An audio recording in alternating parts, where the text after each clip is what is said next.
Uncle Snoop, Snoop Lion, whatever you want to call him, the G-Funk GOAT, he had a little bit of a problem with Drake and Kendrick during their whole beef because his vocals were actually used in Drake's song Tailor Made Freestyle. You guys probably already know this, we don't need to go through the whole backstory, but while Tupac's estate threatened to sue Drake for using his vocals, Snoop at the time didn't seem too upset about it. In fact, he actually shared the song on his Instagram and reacted to it right when it dropped. They did what? When? How? Are you sure? Y'all have a good night. And to all. Went off. Everybody calling my phone, blowing me up. What happened? What's going on? I'm going back to bed. Good night.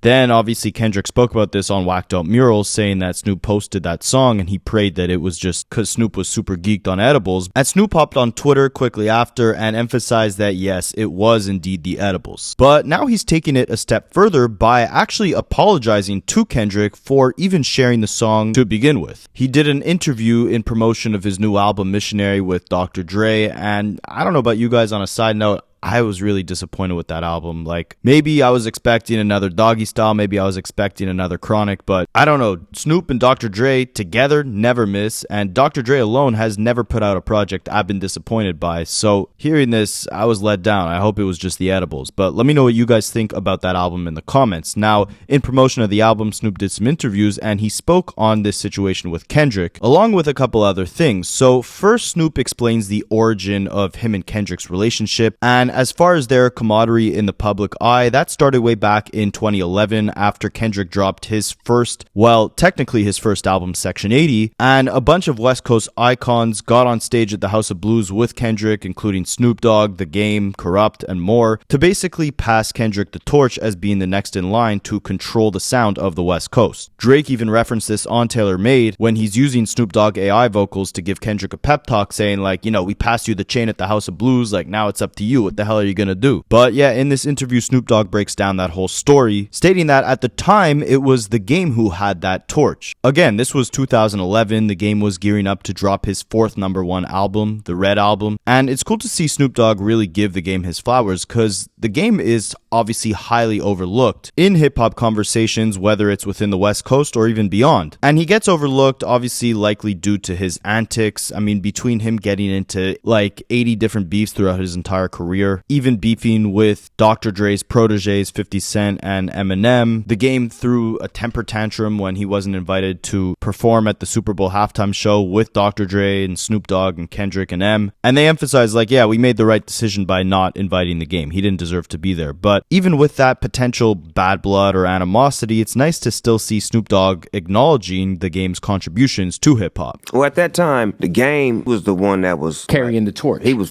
carrying the torch. Game was fucking it up. He was battling niggas. He was keeping it gangster. He was taking niggas on tour. Selling hella records. He was doing G shit, and we shouldn't forget that. A lot of times we run past him. He was holding the West Coast down. That's why he was on stage when Kendrick was presented that, because it was all a part of us seeing that he was the next in line. Yeah. That's how we do it on the West. We give it to who's accordingly running the show.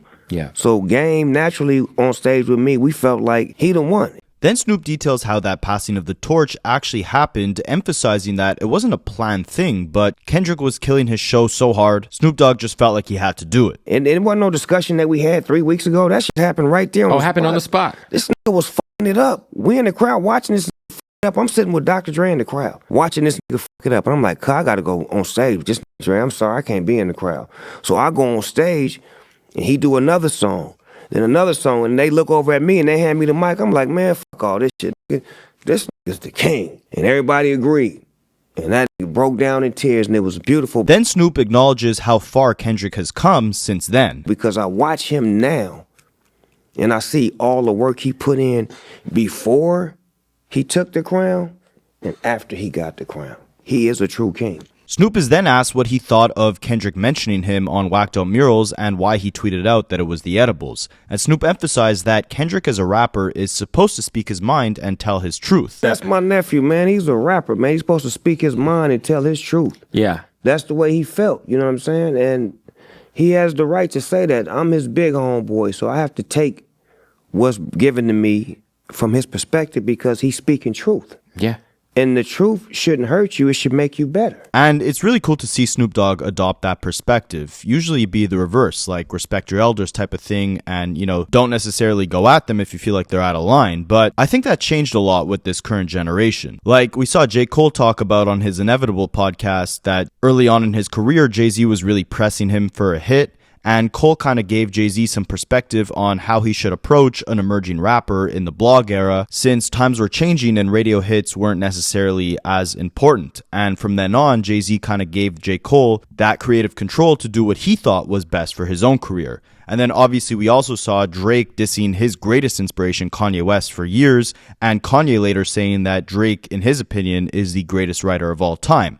It seemed like there was a shift in the dynamics of how the newer generation interacted with the previous one. And I could be overthinking this, but it's interesting to see Snoop Dogg kind of have this moment of vulnerability where he accepts that he might have not been moving correctly and his younger counterpart had to put him in check. It could also be Snoop Dogg simply saying that he's the OG, he's the older one, and he might not necessarily know how to navigate social media in the most, politically correct way. So Kendrick being the younger one, more in touch with the internet era. Kendrick himself not really being, outspoken or controversial on social media.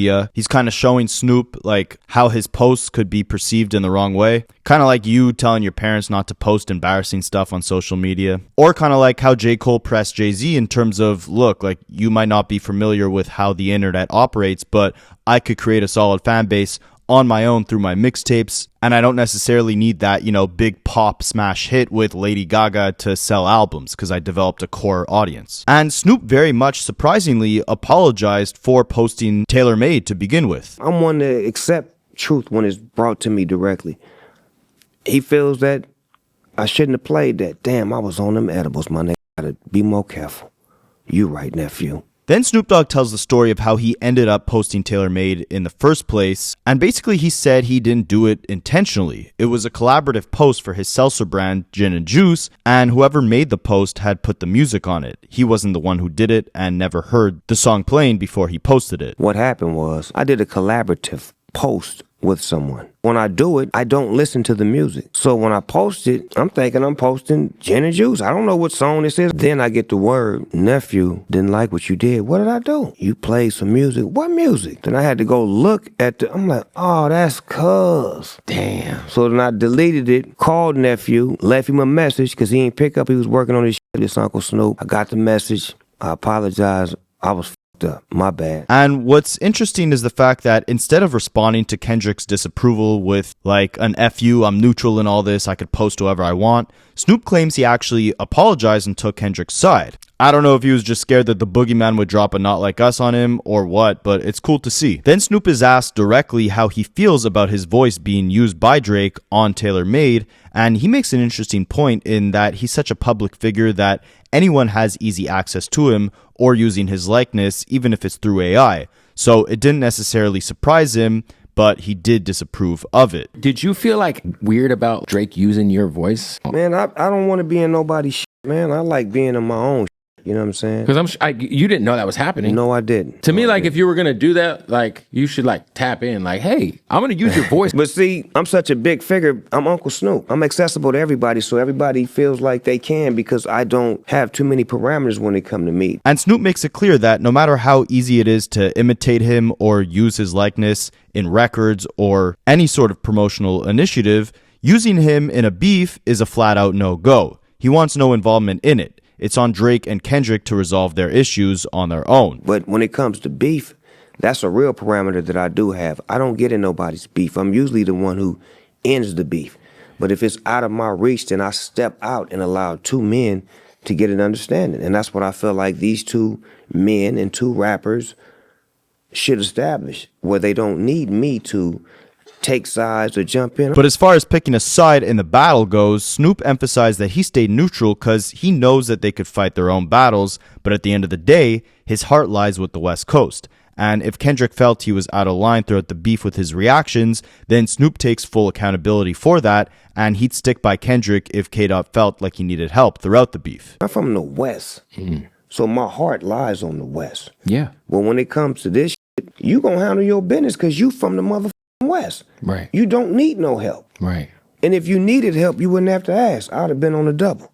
That's fair. So again, while Snoop Dogg seemingly emphasizes that he remains neutral in the beef, he definitely didn't approve of being used in Tailor Made, and he would jump to Kendrick's defense if he had to. I don't know if someone just spoke to him behind the scenes that made him change his mind, but he definitely didn't seem like he cared so much about being used in Drake's record when it first came out. And he's crying a far different tune than 50 Cent, who is also involved in the same camp as Snoop Dogg. They both come under that Dr. Dre Aftermath umbrella. So it's logical for both of them to take Kendrick's side, but 50 Cent, while he has emphasized that he remains neutral, he's given Drake a lot more props than Kendrick. He was sharing all the Drake records when they first came out. He gave Drake props for using the Good Kid, Mad City van in the Family Matters music video. He was also noticeably missing from the pop-out concert, but he was in Canada chilling with Drake, taking pictures with him, hinting at the fact that they might have a TV show on the way together. And he even shared some advice he gave Drake where he basically told him, like, what did you actually lose in this beef? If you didn't lose your fans, if you didn't lose your record sales, if you're still number one, you didn't lose anything. And between him sharing Drake songs but not sharing Kendrick songs, and him going on Andrew Schultz's podcast just a week after Andrew Schultz said that he would fondle Kendrick Lamar against his will, it seems like 50 Cent is at the very least remaining neutral, but more so seems like he's taking Drake's side in this whole thing, whereas Snoop Dogg is emphasizing now that he realizes sharing that tailor-made freestyle on his Instagram was wrong. He apologized to Kendrick. He doesn't appreciate Drake dragging him in this beef, and he's riding with the West no matter what. And speaking of Drake, Snoop is then asked about what he thinks of Drake's lawsuit against UMG, and he gave a pretty funny reaction. What are your thoughts on the lawsuit? Next question. I just gotta ask. Yeah. Next question, cuz. Well, you know, on the West, we hold court in the streets, cuz. Fair. See, that's all. Yeah, that's a fair point. That's just what we call it. Snoop Dogg then also explains what a lot of people were asking at the time, which was, why was he not at the pop-out concert? And I need you guys to help me out with this because, like I said before, 50 Cent, when all those diss tracks were dropping, he was sharing Drake's diss tracks. You could listen to them in full on his Instagram, but when it would come time for Kendrick to drop his records, 50 Cent would be like, oh, there's too many diss records out, I can't keep up with all them, and he would share like the cover art to Kendrick's songs, but you couldn't actually listen to them on his Instagram, whereas you could listen to Drake. So this made a lot of people think 50 Cent was taking Drake's side throughout this whole thing. Now, we know that Snoop Dogg also posted Tailor Made when it first released, but I don't remember if he actually posted Kendrick's diss songs when they first came out. So let me know in the comments if you guys remember. But again, like he said in this interview, he wanted to stay neutral throughout this entire thing. So I think because of that, when Kendrick put out Not Like Us, we didn't hear much about it from Snoop Dogg. But it was a weird look considering he shared and seemingly supported at the time Tailor Made Freestyle, but didn't share Kendrick's records and wasn't overly supportive of Kendrick's victory, as we didn't see him at the pop-out concert with Dr. Dre or any of the other West Coast legends that were there. We didn't see him in the Not Like Us music video. He really had no association with Kendrick after the beef, except for when Kendrick called him out on Whacked Out Murals, and Snoop Dogg finally acknowledged that, you know, Kendrick is the king of the West and it was the edibles that made him post Tailor Made. But Snoop Dogg emphasizes that the reason that he wasn't at the pop-out concert was ironically because he was actually in Drake's hometown of Canada. By the way, for people who don't know, the reason why you weren't at the pop out was because you were in Canada with DJ Quick. You guys had a tour. Me, Quick, Warren G, Dog Pound. We went over there to put the West, you know what I'm saying, put the flag back up. Somebody had to go over there and do it. And I remember this because I'm Canadian and I was actually going to go see him. He was doing this Canadian tour throughout the summer, and he actually performed on this native reserve that's close to my hometown. And the native reserves in Canada, they have these like insanely massive marijuana stores, these massive shops. And if I'm not mistaken, Snoop Dogg did a festival in the parking lot of one of these massive marijuana stores on like a Monday afternoon. So that's pretty cool, definitely bringing something cool to Canada, and I don't see Drake doing anything like that. So respect to Snoop for keeping the marijuana stores bumping on a Monday afternoon. Then finally, Snoop talks about actually watching the stream of the pop-out concert, and he emphasized how that's the exact energy that Kendrick is supposed to be bringing at this point in his career, and how proud he was of Kendrick. We in my dressing room, all of us, before I get on stage, and we got it on YouTube, and we rocking to that. Seeing everybody he bringing on stage, watching how young K-Dot takes his leadership role into, you know, the next level, having E40's voice come through the speakers before he hit the stage, just seeing how the level of how everybody was performing. Then when he came out, that shit was like here. Facts. And that's what the It's supposed to be. So all in all, I think it's fair to say maybe Dr. Dre called Snoop, maybe Kendrick himself called Snoop, but in the end, it seems like Snoop Dogg is riding for the West. It seems like he definitely regrets posting Taylor Made or supporting that song in any capacity. He didn't really touch on Drake too much, except for saying that, you know, he doesn't really approve of Taylor Made, and he definitely doesn't approve of the lawsuit that's supposed to be handled not in the courtrooms, to put it lightly. It's definitely not hip hop. So let me know what you guys think. Do you think Snoop is backpedaling here? You think he's scared of the boogeyman? Or you think he's just trying to pay respects and stay loyal to the West? Let me know, and I'll catch you guys in the next one. There's a lot of little nuggets in both of their disses that if it wasn't for these breakdowns, and salute to, you know, guys like this, Rapaholics, because I think they directly get it.